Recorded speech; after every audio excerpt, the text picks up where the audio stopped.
Meus 3 filhos me cercaram na sala da minha própria casa e disseram que haviam decidido o meu futuro. Mãe, já está tudo acertado.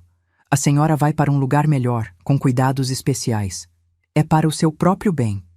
Eu ainda nem tinha processado quando meu filho mais velho entregou papéis já assinados por eles. A internação estava marcada para daqui a 2 dias. Ninguém me perguntou. Ninguém esperou minha resposta.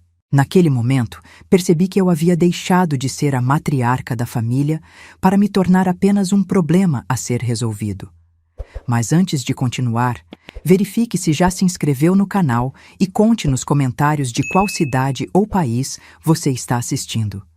Gostamos muito de saber até onde nossas histórias chegam. Meu nome é Joana, tenho 72 anos e por muito tempo acreditei que conhecia meus filhos. Roberto, o mais velho de 48 anos, sempre foi o sério, o responsável. Mariana, do meio, com 45, era minha confidente. E Lucas, o caçula de 42, era meu companheiro de conversas longas. Criei os 3 sozinha durante muitos anos, porque meu marido Osvaldo trabalhava como caminhoneiro e passava semanas fora. Foram 45 anos de casamento. 45 anos construindo aquela casa tijolo por tijolo, plantando o jardim que hoje está florido, escolhendo cada móvel com cuidado. Quando Osvaldo morreu há 2 anos, senti como se metade de mim tivesse ido embora. Mas continuei de pé. Continuei cuidando da casa, fazendo minhas caminhadas pela manhã, frequentando a igreja aos domingos. Sim, algumas vezes eu esquecia onde tinha deixado os óculos. Outras vezes chamava Mariana pelo nome da irmã dela. Coisas normais de quem viveu 72 anos e tem direito de ter a memória cansada. Mas meus filhos começaram a tratar cada esquecimento como se fosse o fim do mundo. Roberto aparecia sem avisar para verificar se eu havia tomado os remédios. Mariana ligava 3 vezes por dia perguntando se eu tinha almoçado. Lucas instalou câmeras na sala sem minha permissão, dizendo que era para minha segurança. Segurança. Essa palavra se tornou a desculpa para tudo. Naquela tarde de quinta-feira, os 3 chegaram juntos. Isso já era estranho, porque raramente combinavam visitas. Sentaram-se no sofá que eu mesma havia bordado as almofadas, e Roberto começou a falar com aquela voz de quem já decidiu tudo. A senhora não pode mais ficar sozinha, mãe. A gente se preocupa demais. Ontem a senhora esqueceu o fogão ligado. Eu não esqueci fogão nenhum, Roberto. Estava apenas fervendo água para o chá. Mas poderia ter esquecido, ele insistiu. E na semana passada, a senhora saiu para caminhar e demorou 3 horas para voltar. Eu encontrei a dona Célia na praça e ficamos conversando. Isso é crime? Mariana se inclinou para a frente, pegando minha mão com aquele jeito piegas que ela usa quando quer manipular alguém. Mãe, a gente pesquisou. Tem uma clínica maravilhosa em Campinas. Lugar bonito, com jardim, atividades, enfermeiras o tempo todo. A senhora vai ter companhia, vai fazer amizades. Eu tenho companhia. Tenho minhas amigas da igreja, tenho vocês. Lucas, que até então estava quieto, soltou um suspiro impaciente. É que a gente não consegue estar aqui o tempo todo, mãe. A gente tem nossas vidas, nossos trabalhos, nossas famílias. E eu não sou família? A pergunta saiu mais dura do que eu pretendia. O silêncio que se seguiu foi constrangedor. Foi quando Roberto abriu a pasta que trouxera e colocou os papéis sobre a mesa de centro. Documentos impressos, formulários preenchidos, assinaturas já apostas.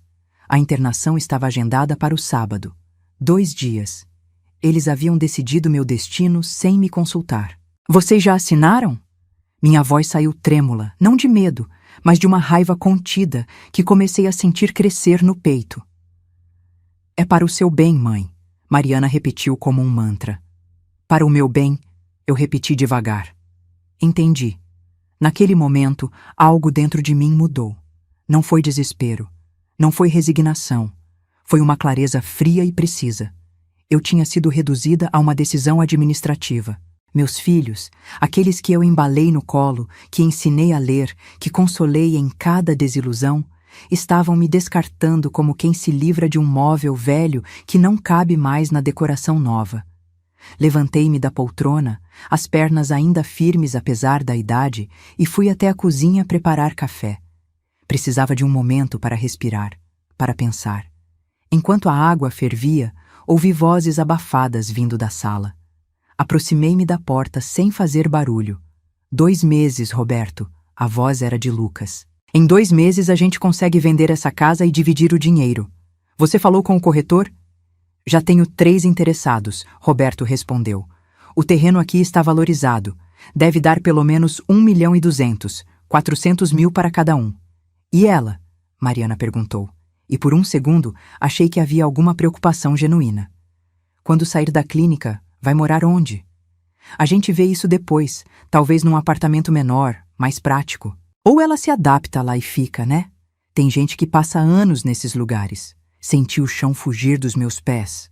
Não pela dor da traição, mas pela frieza do planejamento. Eles não estavam me internando por preocupação. Estavam me tirando do caminho para vender minha casa. A casa que Osvaldo e eu construímos suando, a casa onde criei meus filhos, onde enterrei meu umbigo e o deles. Voltei para a cozinha, desliguei o fogo e respirei fundo 3 vezes. Minha mãe costumava dizer que a vingança é um prato que se come frio. Naquele momento, entendi o que ela queria dizer. Eu poderia gritar, expulsar todos dali, fazer um escândalo. Mas isso não resolveria nada. Eles já tinham tudo planejado, já tinham assinaturas, já tinham a lei do lado deles, com aquele discurso de incapacidade senil. Então tomei uma decisão. Eu iria para aquela clínica. Iria sim. Mas não como a velhinha confusa e desamparada que eles imaginavam. Eu iria de olhos bem abertos, prestando atenção em cada detalhe, guardando cada informação. Se meus filhos achavam que podiam me descartar assim, iam descobrir que subestimaram a mulher errada. Voltei para a sala com a bandeja de café, o sorriso educado no rosto. Está bem, eu disse calmamente. Se vocês acham que é melhor assim, eu vou. Os 3 me olharam surpresos. Mariana até deixou a xícara cair no pires. Sério, mãe? Assim, sem discutir? Eu confio em vocês. Menti com a maior tranquilidade. Vocês são meus filhos. Sabem o que é melhor para mim. Roberto pareceu aliviado. A senhora vai ver que vai gostar, mãe. É um lugar bonito, bem cuidado. Tenho certeza, respondi, tomando um gole do meu café. Eles ficaram mais meia hora, agora mais relaxados, conversando sobre detalhes práticos, sobre o que eu deveria levar, sobre os horários de visita. Eu ouvia tudo com atenção, concordando com a cabeça, fazendo as perguntas certas. Por dentro, porém, cada célula do meu corpo estava em alerta máximo. Quando finalmente saíram, fui até o quarto, sentei na cama que dividi com Osvaldo por décadas e deixei as lágrimas caírem. Não eram lágrimas de fraqueza. Eram lágrimas de luto por uma ilusão que eu insistia em manter. A ilusão de que família significava lealdade. Mas enquanto chorava, minha mente já trabalhava. Eu tinha 2 dias para me preparar. 2 dias para organizar o que precisava levar. E não seriam apenas roupas e remédios. Seriam documentos, números de telefone, endereços, informações que poderiam ser úteis no futuro. Porque se tem uma coisa que 72 anos de vida me ensinaram, é que nada permanece escondido para sempre. E se meus filhos achavam que podiam me enterrar viva numa clínica enquanto vendiam meu passado, iam aprender da maneira mais difícil que eu ainda estava muito, muito longe de ser uma mulher indefesa. A primeira coisa que me atingiu quando entrei naquela clínica foi o cheiro. Não era exatamente ruim, mas era artificial demais. Cheiro de desinfetante misturado com algo que tentava disfarçar a tristeza do lugar. As paredes eram brancas, os corredores longos e vazios, e o silêncio tinha um peso que eu nunca tinha sentido antes. Era como se cada pessoa ali tivesse perdido o direito de fazer barulho, de existir com intensidade. Mas antes de continuar, verifique se já se inscreveu no canal e conte nos comentários de qual cidade ou país você está assistindo. Gostamos muito de saber até onde nossas histórias chegam. Meus filhos me deixaram num sábado pela manhã. Roberto preencheu a papelada. Mariana arrumou minhas coisas no armário do quarto e Lucas tirou fotos do jardim dizendo que era bonito. Todos prometeram voltar na semana seguinte. A senhora vai ver como vai se adaptar bem aqui, mãe. Tem tanta gente legal, tantas atividades. A gente vem visitar todo domingo. Mentiram. A primeira semana se arrastou como um mês inteiro. O quarto que me deram era pequeno, com uma cama de solteiro que rangia a cada movimento, um armário de metal e uma janela que dava para o estacionamento. Nada daquele jardim que Lucas fotografou. A rotina era rígida como quartel. Acordar às 7 da manhã, café das 8 às 8h30, banho supervisionado às 9, almoço ao meio-dia, jantar às 6 da tarde. Tudo cronometrado, tudo controlado. Nos primeiros dias, tentei me convencer de que aquilo era temporário, de que meus filhos cumpririam a promessa de me visitar. Mas o primeiro domingo passou e ninguém apareceu. Na segunda semana, Mariana ligou dizendo que o filho estava com febre. Na terceira, Roberto mandou mensagem pelo WhatsApp dizendo que estava viajando a trabalho. Lucas simplesmente parou de responder. Foi nesse período que comecei a conhecer as outras pessoas que moravam ali. Seu Miguel era um senhor de 75 anos, magro como um graveto, que havia sido professor de matemática por 40 anos. Ele passava os dias sentado numa cadeira perto da janela da sala comum, olhando para fora sem dizer nada. Quando finalmente conversamos, ele me contou que os filhos o internaram porque a nora não queria cuidar dele depois que ficou viúvo. Eles prometeram visitas que nunca aconteceram. A última vez que vi meu filho foi há 6 meses, ele disse com os olhos marejados.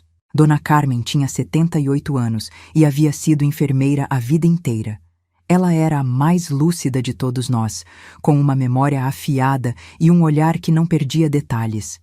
Foi ela quem me alertou sobre as primeiras irregularidades. Presta atenção nos remédios que te dão, Joana. Às vezes trocam para economizar. Aquele comprimido branco que te deram ontem não é o mesmo da semana passada. Comecei a observar com mais atenção. Percebi que a comida era sempre a mesma, sem tempero, sem gosto. As atividades prometidas no folheto que meus filhos receberam nunca aconteciam. O salão de jogos estava sempre trancado. A fisioterapeuta, que deveria vir 3 vezes por semana, aparecia apenas uma.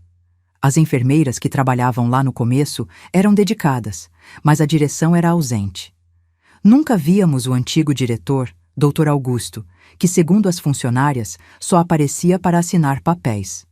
Mas tudo mudou drasticamente no 3º mês. Numa segunda-feira de manhã, uma enfermeira chamada Luciana, que sempre foi gentil comigo, apareceu na porta do meu quarto com os olhos vermelhos. Dona Joana, vim me despedir. Fui demitida. Como assim?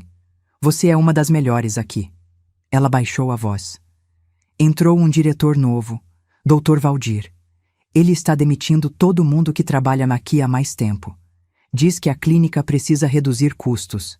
Está trazendo gente nova, sem experiência, que aceita ganhar menos. Senti um aperto no peito. E os pacientes? Luciana segurou minha mão. Cuida de si mesma, Dona Joana.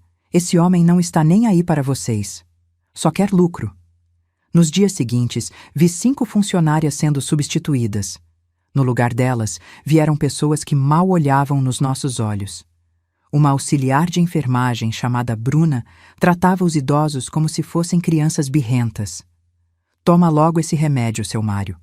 Não vou ficar aqui o dia inteiro esperando você decidir. Outro funcionário, um rapaz jovem chamado Diego, passava o tempo todo no celular e ignorava quando alguém pedia ajuda. Dr. Valdir apareceu pela primeira vez numa quinta-feira. Era um homem de uns 50 anos, de terno caro, cabelo engomado e um sorriso que não chegava aos olhos. Ele passou pela sala comum cumprimentando alguns de nós, mas era tudo mecânico, ensaiado. Sentia-se que ele estava fazendo aquilo por obrigação, não por cuidado genuíno.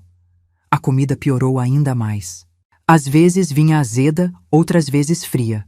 Dona Carmen reclamou uma vez e ouviu da nova cozinheira. Se não gosta, não come. Ninguém está te obrigando. Foi numa tarde de sexta-feira que presenciei algo que me fez tomar uma decisão definitiva. Estava sentada no corredor quando ouvi gritos vindo de um dos quartos. Aproximei-me devagar e vi Bruna, a auxiliar, falando com uma senhora chamada Dona Alzira, que tinha 83 anos e estava com Alzheimer em estágio avançado. Você fez xixi na cama de novo?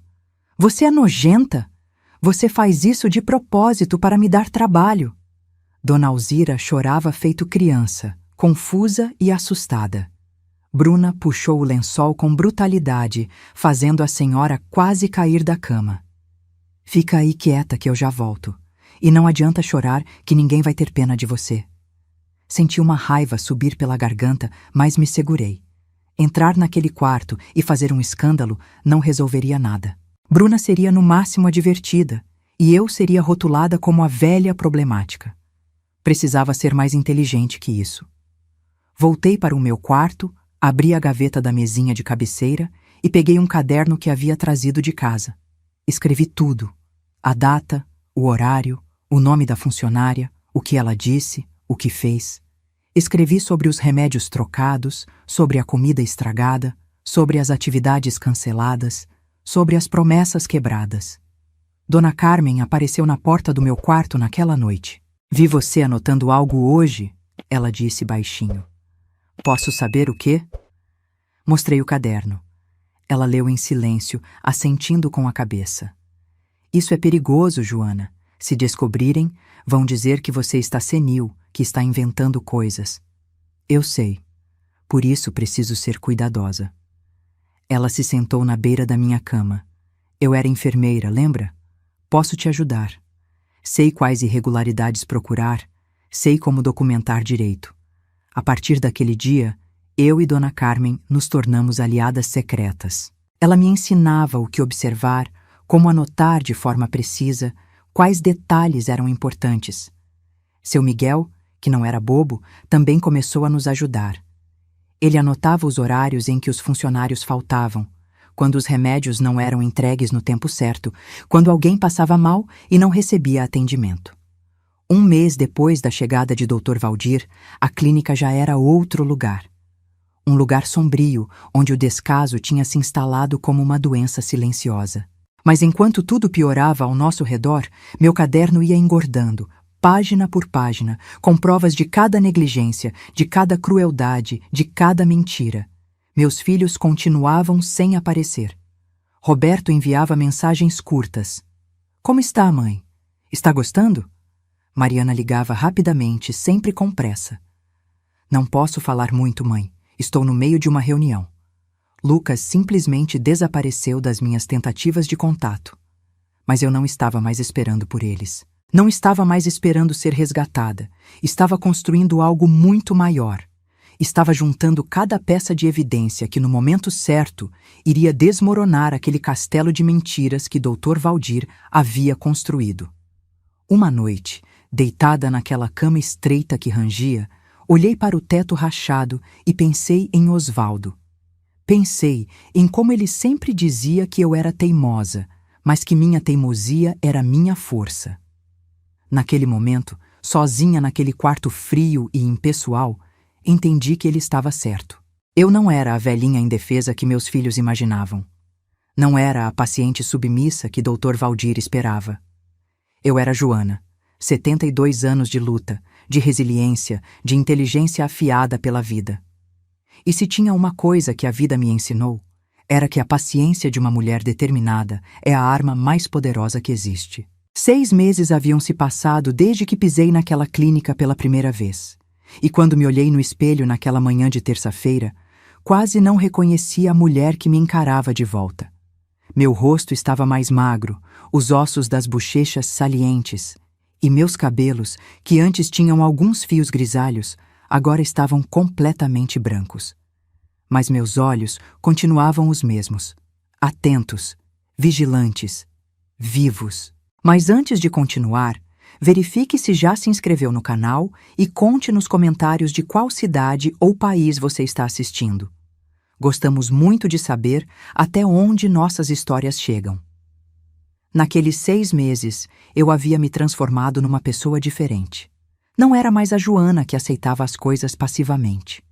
Eu tinha um propósito agora, uma missão silenciosa que me mantinha acordada durante as noites difíceis. Meu caderno havia se tornado muito mais do que simples anotações.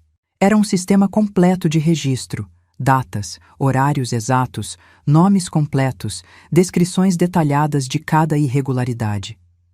Dona Carmen me ensinou a ser precisa como uma enfermeira, documentando prontuários. Seu Miguel me ajudou a criar um código discreto para marcar os casos mais graves. Foi nesse período que conheci Camila.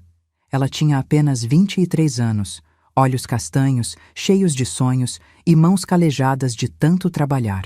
Era a única funcionária nova que Dr. Valdir havia contratado e que realmente se importava com os idosos. Eu a vi pela primeira vez consolando seu Antônio, que chorava porque a filha havia prometido visitá-lo no aniversário e não apareceu. Camila segurou a mão dele e ficou ali, conversando até ele se acalmar. Aproximei-me dela alguns dias depois, quando a vi estudando escondida durante a pausa do almoço. Eram apostilas de um curso técnico de enfermagem. "O que você está estudando?" Perguntei com genuíno interesse. Ela fechou o caderno rapidamente, assustada. "Desculpa, dona Joana. Eu sei que não devia estudar no horário de trabalho." "Relaxa, criança. Não vou te delatar. Senta aqui comigo." Aos poucos, fomos criando uma amizade. Camila me contou que trabalhava ali porque precisava do dinheiro para pagar o curso, mas que odiava ver como os idosos eram tratados. Ela sabia que Dr. Valdir estava fazendo coisas erradas, mas tinha medo de perder o emprego se denunciasse. Comecei a ajudá-la com os estudos.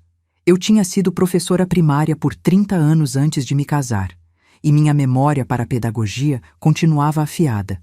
Em troca, Camila me trazia informações que eu não conseguiria sozinha. Foi através dela que descobri o esquema dos medicamentos. "Dona Joana, eu achei caixas de remédios vencidos no almoxarifado. E tem mais. Dr. Valdir compra genéricos baratos, mas cobra dos familiares como se fossem remédios de marca caros." Anotei tudo. Nomes dos medicamentos, datas de validade, diferenças de preço. Camila também me contou sobre a comida. O fornecedor que Dr. Valdir contratou é mais barato porque entrega produtos perto do vencimento. Semana passada recebi carne com cheiro estranho. Reclamei e fui ameaçada de demissão. Os maus tratos sistemáticos eram ainda piores. Bruna, aquela auxiliar cruel, já havia feito Dona Alzira passar fome 2 vezes como punição por ter sujado as roupas. Diego, o rapaz do celular, deixou seu Mário esperando no banheiro por 40 minutos porque estava vendo vídeos. Quando Camila foi ajudar seu Mário, encontrou o coitado chorando de vergonha, sujo e tremendo de frio. Cada história dessas ia para o meu caderno. Cada nome, cada data, cada detalhe. Foi numa quinta-feira à tarde que Camila chegou no meu quarto com uma expressão perturbada. "Dona Joana, preciso te mostrar uma coisa, mas promete que não vai contar para ninguém que fui eu." Ela me entregou uma folha impressa. Era uma cobrança enviada aos familiares dos internos. Quando vi o valor da mensalidade que estavam cobrando dos meus filhos, senti meu estômago revirar. R$ 8.500 por mês. Quando fui internada, o valor era de 2.800. Dr. Valdir havia triplicado o preço em 6 meses. "E olha aqui a lista de serviços inclusos." Camila apontou com o dedo.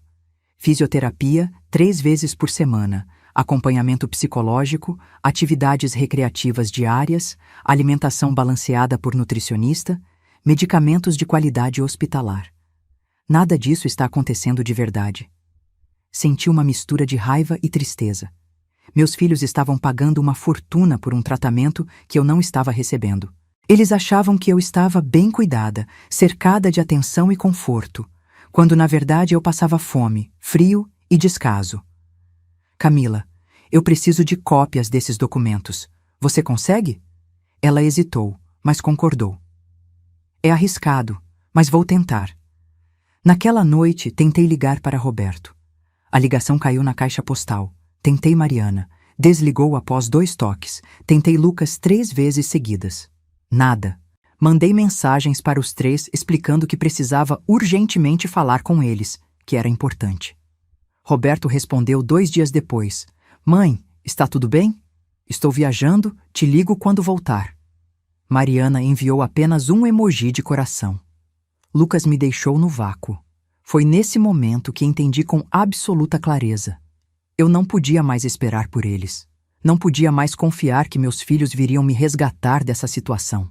Eles estavam tão ocupados com suas vidas, tão convencidos de que haviam tomado a decisão certa, que nem sequer paravam para verificar se as promessas da clínica eram verdadeiras. A decisão se formou na minha mente como cristal. Eu mesma iria denunciar aquilo tudo, mas precisava de provas mais sólidas, provas que não pudessem ser contestadas ou ignoradas. Nos dias seguintes, Camila começou a me trazer documentos, faturas falsificadas, notas fiscais de produtos que nunca chegaram, comprovantes de pagamento para funcionários fantasmas. Eu fotografava tudo com um celular velho que seu Miguel havia guardado, sem chip, mas a câmera ainda funcionava.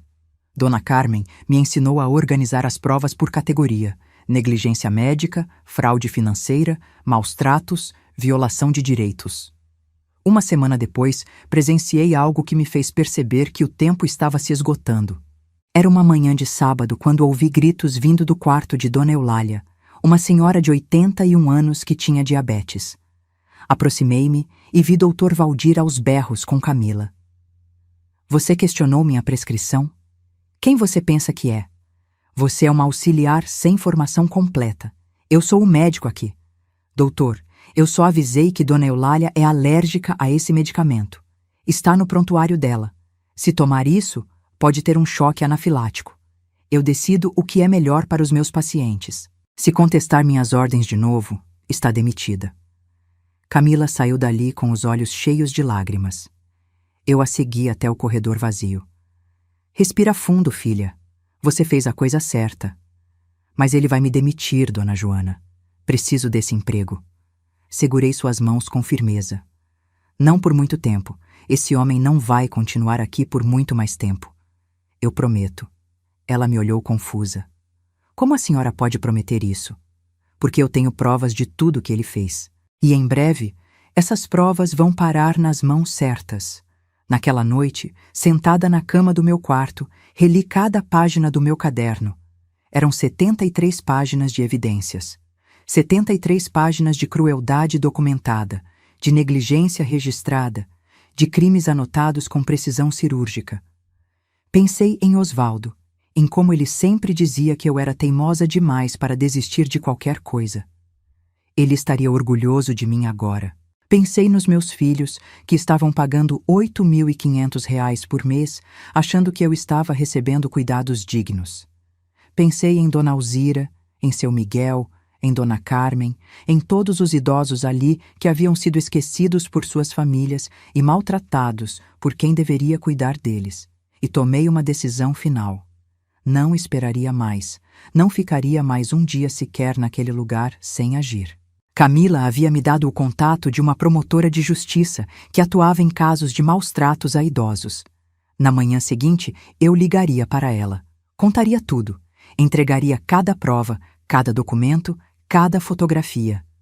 Dr. Valdir achava que estava lidando com velhinhos indefesos e esquecidos. Mas estava prestes a descobrir que havia subestimado completamente a mulher errada. Porque eu não era apenas Joana, 72 anos, abandonada numa clínica. Eu era Joana, ex-professora, viúva de um homem que me ensinou a nunca aceitar injustiça. Mãe de 3 filhos que me ensinaram que família nem sempre significa lealdade. E, acima de tudo, eu era uma mulher que ainda tinha muita luta dentro de si. Muita força, muita coragem. E um caderno cheio de verdades que estavam prestes a desmoronar um império de mentiras. Estava guardando o caderno debaixo do colchão quando Camila entrou no meu quarto com uma pasta amarela nas mãos e o rosto pálido. Dona Joana, consegui. São todos os documentos fiscais da clínica dos últimos 8 meses. Mas preciso devolver isso antes que percebam que sumiu.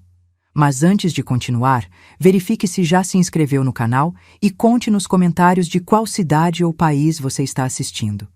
Gostamos muito de saber até onde nossas histórias chegam. Abri a pasta com mãos trêmulas e o que vi me deixou sem ar.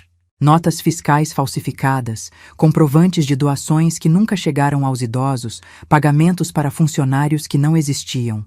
Mas o pior estava numa folha impressa do Tribunal de Justiça.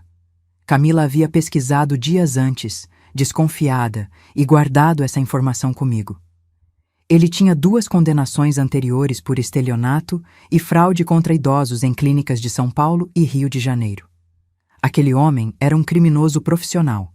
Como ele conseguiu abrir uma clínica com esse histórico? Perguntei, incrédula. Usou o nome da esposa na documentação. Ela é a diretora oficial no papel, mas quem manda em tudo é ele. Passei as próximas 3 horas fotografando cada documento com o celular de seu Miguel. Minha vista cansada me obrigava a usar óculos de grau forte, mas não perdi um único detalhe. Camila ficou na porta do quarto vigiando o corredor. Quando terminei, ela pegou a pasta de volta e saiu correndo para devolver antes que alguém desse falta. Naquela noite, Dona Carmen, seu Miguel e eu nos reunimos no meu quarto. Era arriscado, mas necessário. Organizamos tudo. O caderno com 73 páginas de relatos, as fotografias dos documentos fiscais, os áudios que Camila havia gravado escondida de Dr. Valdir, dando ordens para economizar em medicamentos, os vídeos que conseguimos fazer com o celular mostrando a comida estragada e as condições precárias dos quartos. Isso é suficiente para derrubar ele, Dona Carmen disse com convicção de quem trabalhou décadas na área da saúde. Mas precisa chegar nas mãos certas. Camila havia conseguido o contato direto de uma promotora do Ministério Público, especializada em crimes contra idosos, doutora Beatriz Sampaio. O plano era simples. Camila enviaria tudo por e-mail de forma anônima, sem se identificar, para proteger o emprego dela. Depois, ligaria de um orelhão explicando a urgência do caso. Mas eu precisava fazer mais uma coisa antes. Precisava escrever uma carta para meus filhos. Não porque esperasse que lessem antes da fiscalização chegar, mas porque precisava que soubessem, em minhas próprias palavras, o que havia acontecido ali. Sentei-me à mesinha do quarto e comecei a escrever. As palavras saíam com dificuldade. Não porque não soubesse o que dizer, mas porque doía demais colocar no papel a verdade sobre o abandono que havia sofrido. Dobrei a carta e entreguei para Camila. Guarda isso com você. Se acontecer alguma coisa comigo, entrega para meus filhos. Ela pegou a carta com cuidado, como se fosse algo sagrado. Não vai acontecer nada, Dona Joana. A senhora é forte demais. Na manhã seguinte, Camila enviou tudo para a promotora. Foram dezenas de arquivos, páginas escaneadas do caderno, fotografias, áudios, vídeos. Uma denúncia completa e detalhada. Depois, ela foi até um orelhão a 3 quarteirões da clínica e ligou para o Ministério Público. Falou rápido, explicou a gravidade, pediu urgência. A atendente garantiu que a doutora Beatriz receberia tudo ainda naquela manhã. Voltamos para a clínica com uma mistura de alívio e medo. Agora era questão de tempo. A fiscalização poderia chegar em dias, talvez em uma semana. Precisávamos apenas esperar. Mas o que eu não esperava era que Dr. Valdir descobrisse algo antes. Foi numa tarde de quinta-feira. Eu estava na sala comum conversando com Dona Carmen, quando Bruna, a auxiliar cruel, apareceu na porta do meu quarto e começou a revirar minhas coisas. Levantei-me imediatamente e fui até lá. O que você está fazendo? Dr. Valdir mandou revistar todos os quartos. Estão sumindo coisas aqui na clínica.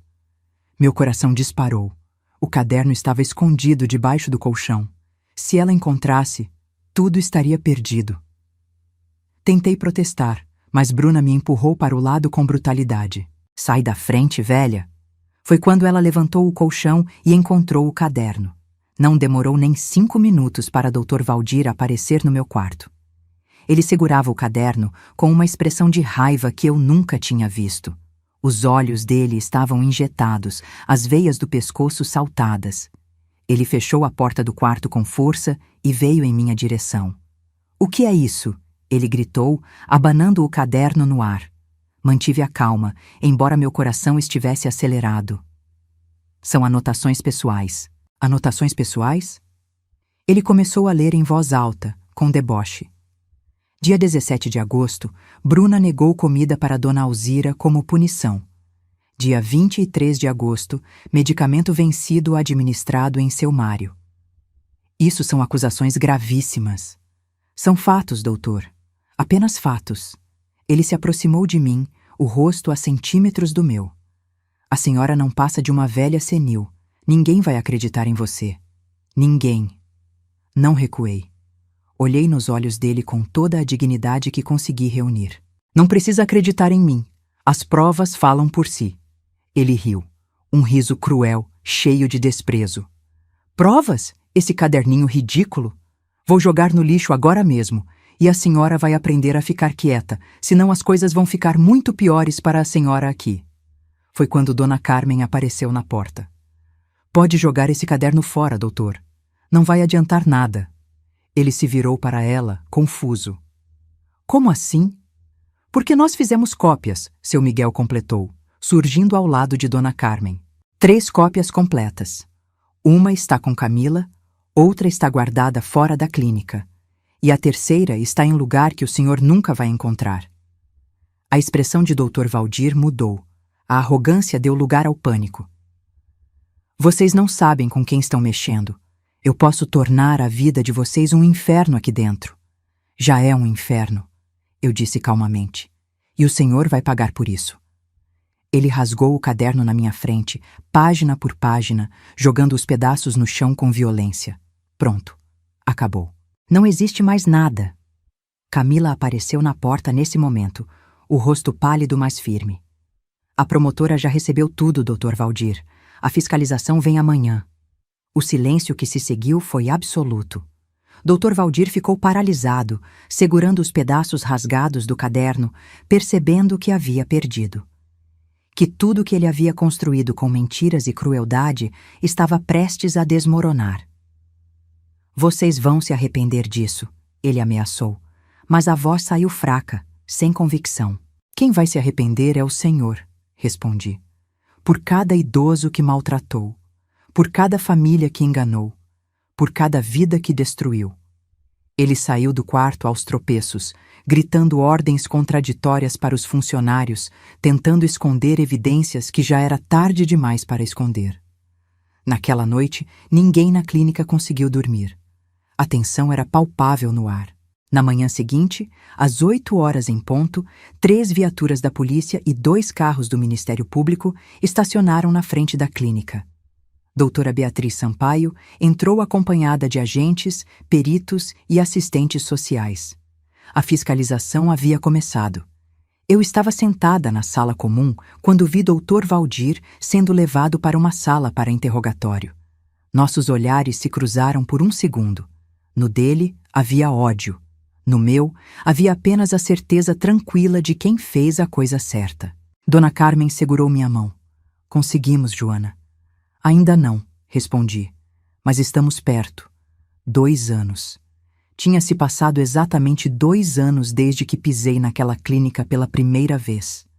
2 anos de luta silenciosa, de dor guardada, de força que nem eu sabia que tinha. E foi numa manhã de quarta-feira, sob um céu cinzento que ameaçava chuva, que meus 3 filhos receberam a ligação que mudaria tudo. Mas antes de continuar, verifique se já se inscreveu no canal e conte nos comentários de qual cidade ou país você está assistindo. Gostamos muito de saber até onde nossas histórias chegam. Roberto me contou depois que estava em uma reunião quando o telefone tocou. Era um número oficial do Ministério Público. Precisamos que o senhor compareça urgentemente à Clínica Renascer. É sobre sua mãe, Joana. Ele sentiu o sangue gelar. Mariana recebeu a mesma ligação no meio de uma aula de pilates. Lucas estava almoçando com a esposa quando foi convocado. Os 3 largaram tudo e correram para Campinas, o coração disparado, sem saber o que encontrariam. Quando chegaram, a cena era de filme. 3 viaturas da polícia estacionadas na entrada, 2 ambulâncias, carros oficiais do Ministério Público, advogados entrando e saindo com pastas cheias de documentos. Peritos fotografavam tudo. Jornalistas já começavam a se aglomerar do lado de fora. A clínica estava sendo esvaziada. Idosos sendo transferidos para outras instituições. Funcionários sendo interrogados. documentos sendo apreendidos. Roberto entrou primeiro, seguido por Mariana e Lucas. Eles procuravam por mim desesperados, com medo do que poderiam encontrar. Foi quando me viram. Eu estava na sala comum, sentada numa cadeira de rodas que não precisava mais usar, mas que meu corpo cansado agradecia naquele momento. Estava magra, os ossos do rosto salientes, os cabelos completamente brancos caindo sobre os ombros. Minhas mãos, antes firmes e cheias de vida, agora tremiam levemente. Mas eu estava de pé no que importava. Meu olhar continuava firme, vivo, desafiador, e nas minhas mãos eu segurava um caderno. Não o original que Dr. Valdir havia rasgado, mas uma das cópias que fizemos. 73 páginas de verdade documentada. Mãe. Roberto correu até mim, os olhos arregalados de choque. O que aconteceu? O que está acontecendo aqui? Antes que eu pudesse responder, doutora Beatriz Sampaio se aproximou. Ela era uma mulher de uns 50 anos, cabelos presos em coque, expressão séria, mas gentil. Os senhores são os filhos da dona Joana? Somos, Mariana respondeu, a voz trêmula. O que está acontecendo com nossa mãe? Sua mãe é uma das mulheres mais corajosas que já conheci, a promotora disse com respeito genuíno.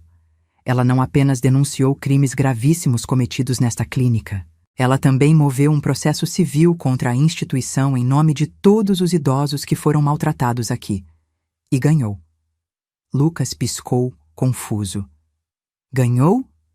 Ganhou o quê? Doutora Beatriz abriu uma pasta. Através das provas irrefutáveis que sua mãe reuniu durante 2 anos, conseguimos não apenas prender o Dr. Valdir e fechar esta clínica, mas também recuperar todo o dinheiro que ele desviou. Descobrimos depois que Dr. Augusto havia vendido a clínica para Dr. Valdir sem fazer verificações adequadas. Doações, superfaturamentos, fraudes, tudo. O valor total recuperado foi de R$3.700.000. Por ordem judicial, esse dinheiro será distribuído como indenização para todos os 28 idosos que comprovadamente sofreram maus tratos aqui. Cada um receberá aproximadamente R$130.000. O silêncio que se seguiu foi absoluto. Meus 3 filhos me olhavam como se estivessem vendo uma estranha. Mariana foi a primeira a se ajoelhar na minha frente, as lágrimas já escorrendo pelo rosto. Mãe, eu não sabia. Eu juro que não sabia. Foi quando Camila se aproximou, segurando um envelope. Ela havia se tornado mais do que uma aliada. Era como uma filha que a vida me deu quando os meus próprios filhos me abandonaram. Dona Joana pediu que eu guardasse isso. É uma carta que ela escreveu há alguns meses. Ela queria que vocês lessem. Camila abriu o envelope e começou a ler em voz alta. Cada palavra minha ecoava naquele ambiente tenso, carregada de dor, mas também de dignidade. Roberto, Mariana e Lucas, quando vocês lerem esta carta, muita coisa já terá mudado. Vocês me internaram aqui achando que estavam fazendo o melhor por mim. Talvez tenham acreditado nisso de verdade. Mas a verdade é que me abandonaram. Pagaram caro por um tratamento que nunca recebi. Fui maltratada, passei fome, vi pessoas sendo humilhadas e negligenciadas. E durante 6 meses, nenhum de vocês apareceu para ver com os próprios olhos como eu estava. Mas não escrevo isso para culpá-los. Escrevo porque vocês precisam saber que enquanto pensavam que eu estava aqui esquecida e incapaz, eu estava lutando, juntando provas, documentando crimes, salvando não só a mim mesma, mas todos os idosos que foram esquecidos como eu. Não sou a velhinha confusa que vocês imaginaram. Sou Joana, e ainda tenho muita força.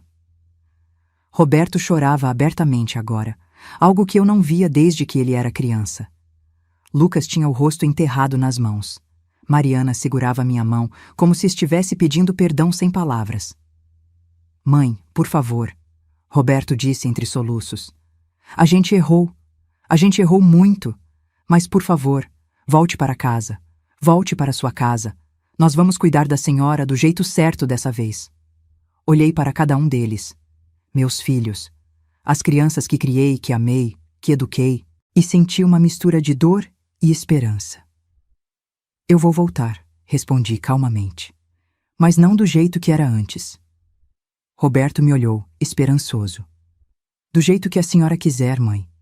Primeiro, vocês vão vender aquela casa, eu disse com firmeza. Não quero mais morar lá. Aquele lugar carrega memórias que não me fazem bem agora.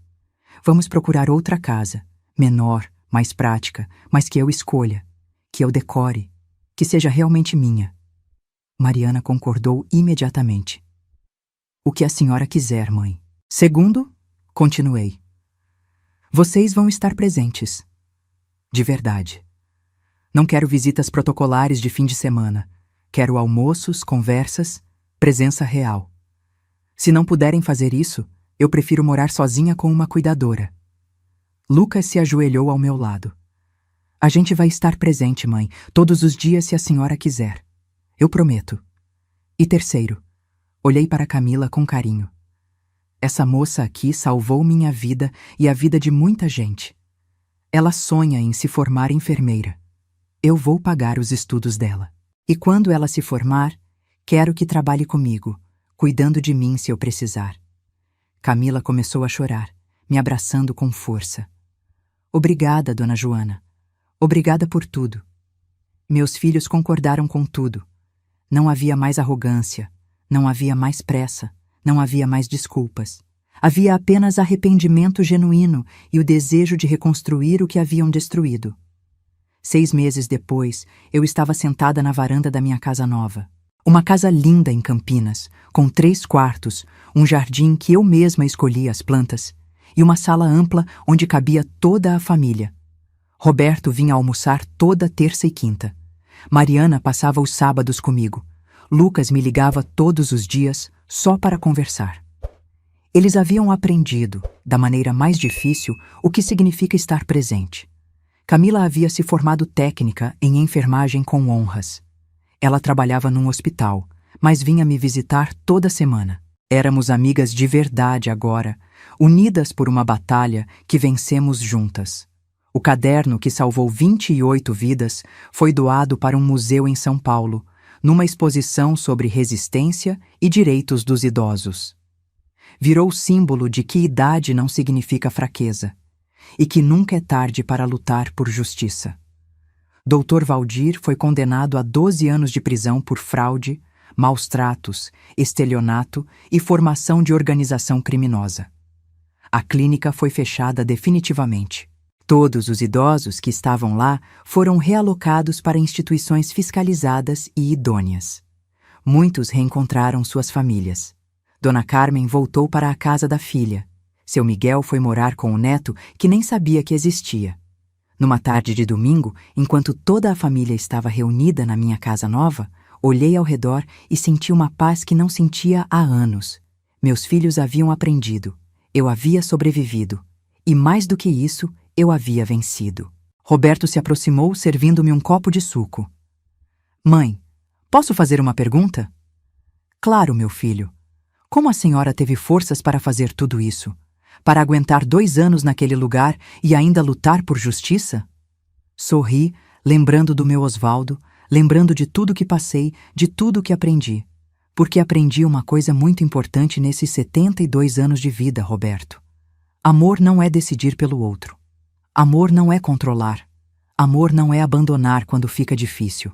Amor verdadeiro é presença, é respeito, é olhar nos olhos e perguntar: o que você precisa? O que você quer? Vocês erraram comigo, mas me deram a oportunidade de mostrar que eu ainda sou forte, que eu ainda tenho valor, que idade não define capacidade.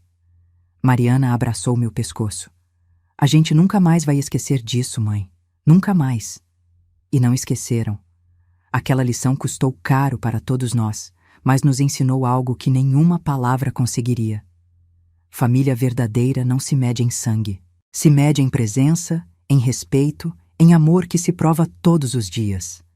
Enquanto o sol se punha naquela tarde tranquila, pensei em todas as mulheres e homens que, como eu, são esquecidos em clínicas, asilos, casas de repouso. Pensei em quantos ainda sofrem em silêncio. E fiz uma promessa a mim mesma. Minha história seria contada. para que outras pessoas tivessem coragem de lutar, para que outros idosos soubessem que ainda têm voz, ainda têm força, ainda têm direito de viver com dignidade. Porque envelhecer não é o fim, é apenas mais um capítulo. E eu provei que esse capítulo pode ser o mais poderoso de todos. Se essa história tocou o seu coração, responda aqui nos comentários. No meu lugar, o que você faria? Não deixe de assistir ao próximo vídeo que está aparecendo aí na tela. Ele traz uma reviravolta surpreendente e emocionante que vai te prender do começo ao fim.